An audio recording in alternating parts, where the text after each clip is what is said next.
Quand tu veux arracher ce que le Père n'a pas planté, comme la veuve face au juge inique, la clé, c'est la clé de la persévérance. La persévérance fait partie du caractère de Dieu.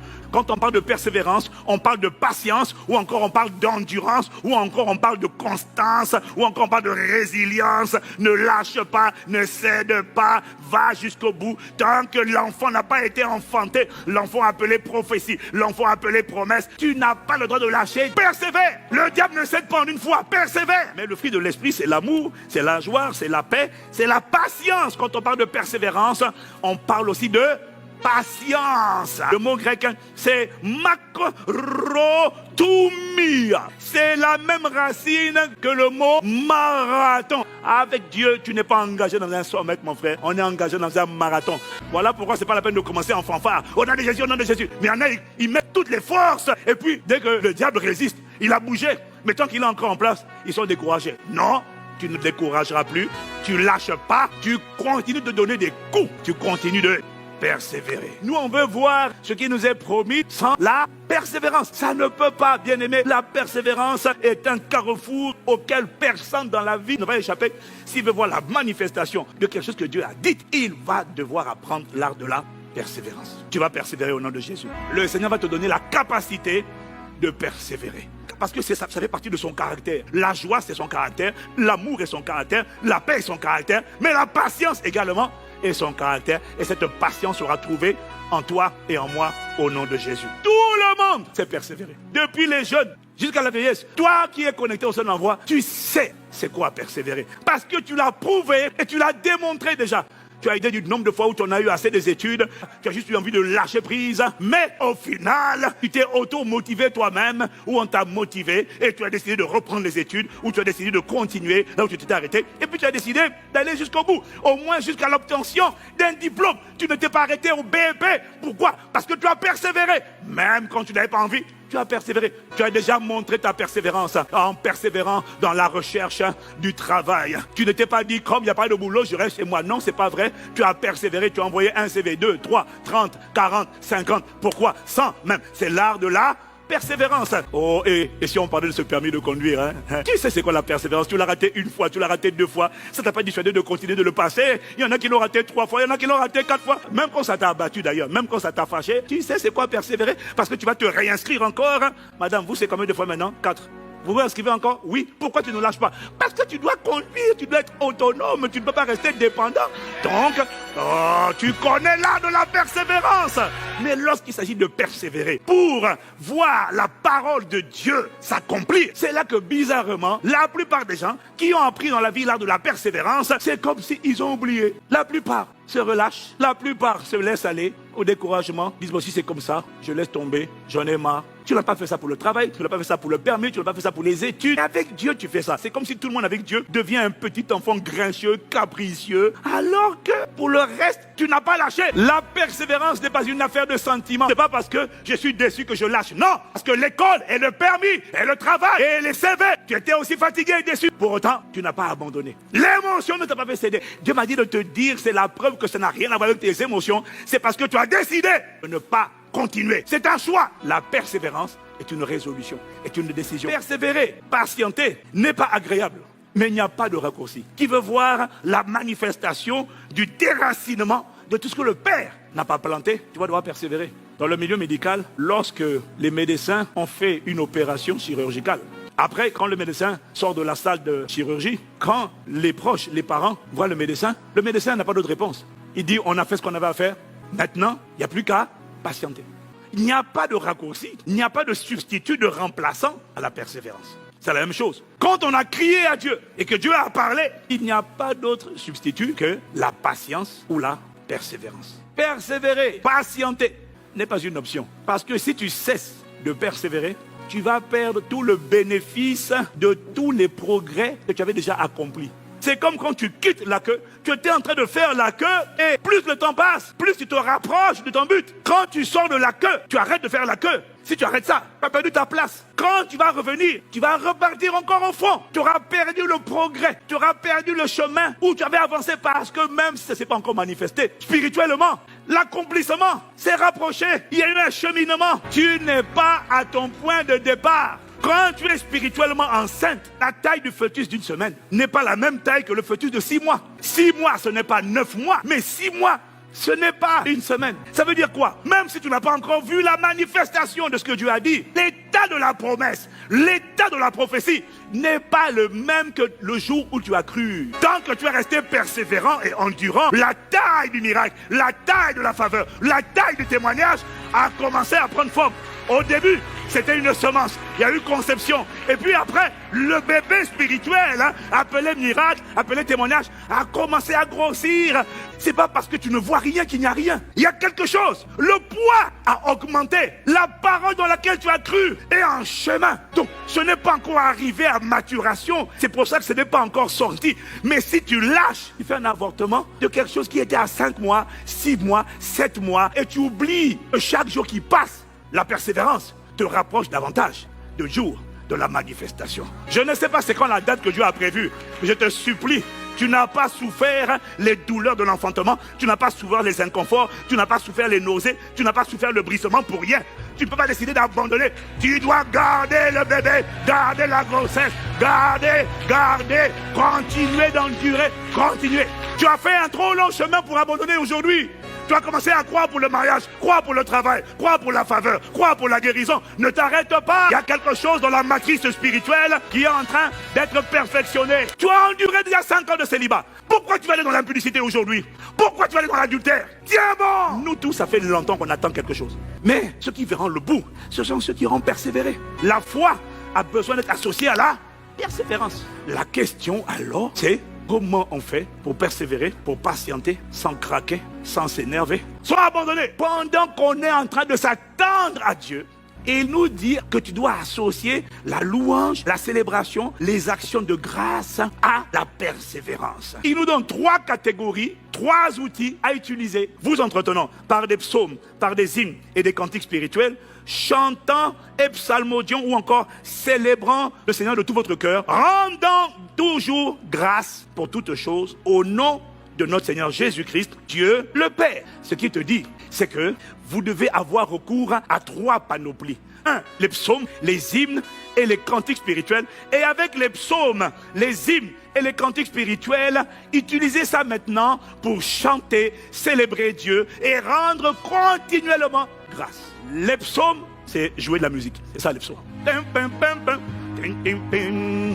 Ça, c'est un psaume. Tu es en train d'écouter des instruments. Il y aurait eu la guitare. Il y aurait eu la guitare électrique. Il y aurait eu la basse. C'est ça, un psaume. Donc, il est en train de dire, pendant que vous attendez, vous restez continuellement rempli du Saint-Esprit. Des fois, écoute de la musique avec des instruments. Mais pas seulement ça.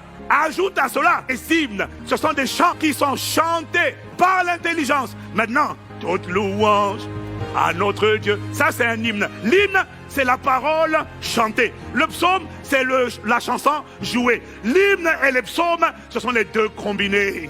Toute louange à notre Dieu. Toute l'adoration à notre Dieu. Maintenant, ce n'est pas fini. Il te dit, ajoute, associe les psaumes, les hymnes et les cantiques spirituels. Un cantique spirituel, c'est un cantique pour ceux qui sont baptisés du Saint-Esprit et qui parlent la langue Malésip, Paleseka, Lamala, Chamaleka, Toro, Meliseka, Delelo, Selema, Seke, Palalisa, Dele. Ça, c'est un cantique spirituel. Entretenez-vous par des psaumes, par des hymnes et par des cantiques spirituels, célébrant de tout votre cœur les louanges du Seigneur. Et il dit, rendant des actions de grâce à Dieu le Père.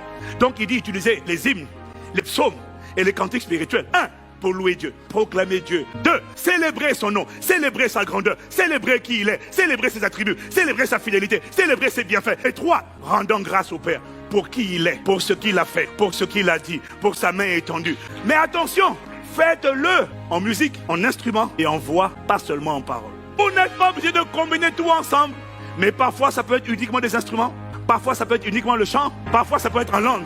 Mais il y a de la musique dans tout ça. Il n'y a pas absence de musique, il y a présence de musique. Alors j'ai demandé au Seigneur, mais qu'est-ce que tu essaies de me dire? Il m'a dit, fais une anecdote, appelle l'administration française. Et puis, on dit, oui, ne quittez pas s'il vous plaît. Et puis on te fait attendre. Maintenant, tu as deux cas de figure. Imagine-toi qu'on te fasse attendre pendant 45 minutes. Pourquoi crois-tu qu'ils ont compris que quand on fait attendre quelqu'un, pour ne pas l'énerver, on met la musique? Le monde a compris un principe. La célébration, la louange, l'action de grâce, mais accompagner tout ça par le chant. Un effet apaisant, calmant, relaxant sur quelqu'un qui aurait tendance à s'irriter, à s'énerver. Maintenant, imagine-toi, tu attends 45 minutes. Et puis, il y a le silence total. Tu vas compter le temps. Parce que le silence donne l'impression que le temps est rallongé. Mais imagine-toi que tu attends pendant 45 minutes et que pendant 45 minutes, on ne te mette pas, non pas une musique de 5 minutes qui tourne en boucle, mais qu'on te mette pendant 45 minutes carrément un CD nouveau. Et si tu es chrétien, on te met l'album entier de celui qui a chanté toute louange à notre Dieu. Et après ce chant, on entend un autre chant. Prosternez, adorons Yahweh. Et toi, tu attends d'entendre le téléphone. Maintenant, après, pendant que tu attends, on entend un troisième chant. Il y a des sources en moi. Il y a une source en moi qui jaillit dans mon âme.